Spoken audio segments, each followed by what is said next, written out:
বন্ধুসকল, ল'ৰাজনে দৌৰি গৈ ষ্টেজত ছোৱালীজনীক কেনেকৈ প্ৰপ'জ কৰিলে চাওক, তাৰ পিছত ফানি ৰিপ্লে কৰি আছো। तो चलिए शुरू करते हैं।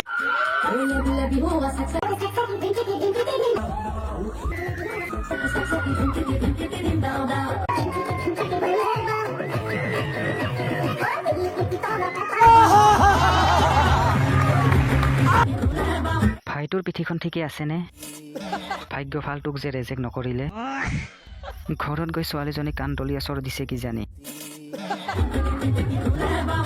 আৰে ভাই, তই যে ষ্টেজৰ পৰা ছোৱালীকেইটাক খেদি দিলি, এইবাৰ কোনে নাচিব?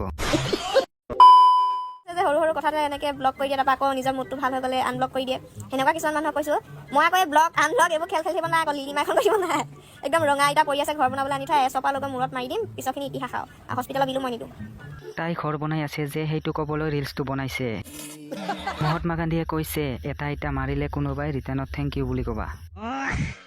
আৰে বাইদেউ, ইটা লাগিলে মোৰ লগত যোগাযোগ কৰিবা, কম দামতে দিম।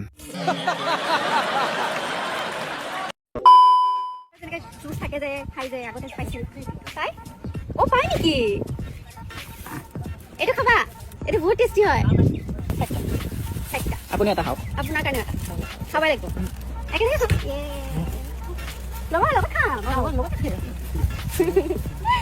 বৰফ বেপাৰীয়ে দিপলিনাক পাত্তাই দিয়া নাই। খাব লাগিব একেলগে খাম।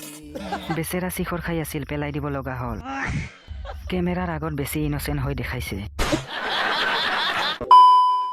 জানা, তোমাৰ লগত এখন ঘৰ সাজিম, কিন্তু তোমাৰ যিহে নাটক, মই তোমাৰ লগত এখন বাৰান্দাও সাজিব নোৱাৰো। আৰে বাইদেউ, আপুনি আগতে ঘৰটো সাজিলে বাৰিন্দা পিছতো সাজিব পাৰিবা।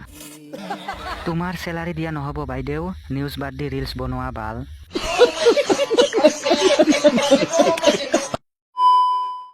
বন্ধুসকল, ভিডিঅ'টো যদি ভাল লাগিছে প্লিজ এটা লাইক কৰি দিব আৰু লগতে চেনেলটো ছাবস্ক্ৰাইব কৰি দিব। আৰু যদি কিবা ক'ব লগা থাকে তলত কমেণ্ট বক্সত জনাব। ধন্যবাদ।